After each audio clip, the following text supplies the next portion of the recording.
Hi everyone, in front of me I've got POCO M7 Plus, and let me share with you how to change the screen timeout on this device.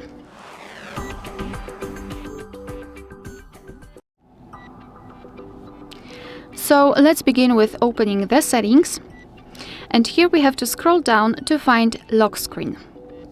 Then let's tap on sleep option. And as you can see here, we've got some options from which we can choose. At the top, we've got relatively short options, and at the bottom, almost at the bottom, the longest time option, which is 10 minutes. And under it, we've got also the option never, which means that after choosing it, your device will never black out automatically. So all you have to do is to simply tap on the option black to use. And as you can see, it is immediately notified right here. And in my case, it means that from now on, after 2 minutes of inactivity, this device will black out. Alright, so that will be all. Thank you so much for watching. Please hit the subscribe button and leave the thumbs up.